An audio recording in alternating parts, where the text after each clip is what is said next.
అసలు స్కూల్‌కి పోతాడో లేదో అనేసి అదొక డౌట్ ఉండే నాకు. కానీ అక్కడికెళ్ళిన తర్వాత వాడికి ఆ స్కూలు, ఆ వాతావరణం, ఆ ప్లే ఏరియా అవన్నీ చాలా నచ్చాయి. ఇంకా మేము వెళ్ళి 2, 3 స్కూల్స్ అయితే కనుక్కొని ది బెస్ట్‌ది సెలెక్ట్ చేసుకొని జాయిన్ చేద్దాం అనేసి ఫస్ట్ స్మార్ట్ కిడ్స్‌కి అయితే వెళ్ళాము.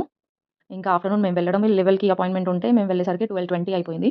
ఇంకా అసలు మేనేజ్‌మెంట్ వాళ్ళు ఉన్నారో లేదో అనేసి ఏదైతే అది అయింది. వెళ్ళైతే కనుక్కుందాం, ఉన్న వాళ్ళని అడిగేసి వచ్చేద్దాము అనేసి లోపలికైతే వెళ్ళాము. ఎంట్రన్స్ మాత్రం అదిరిపోయిందసలు. ఫుల్ కలర్‌ఫుల్‌గుంది. అసలు పిల్లలకి ఏమాత్రం బోర్ కొట్టకుండా ఎవ్రీ యాక్టివిటీ ఎంతో ఇంట్రెస్టింగ్‌గా క్రియేట్ చేశారు. ప్రతి కార్నర్ అసలు ఎంత క్రియేటివ్‌గా ఉందంటే ప్లే గ్రూప్, ప్లే ఏరియా, ఇంకా వాటర్ పూల్, స్విమ్మింగ్ ఏరియా, ఇంకా every corner of the wall చాలా క్రియేటివ్‌గా పెయింటింగ్ చేశారు. అంటే పిల్లలకి ఏమాత్రం బోర్ కొట్టకుండా.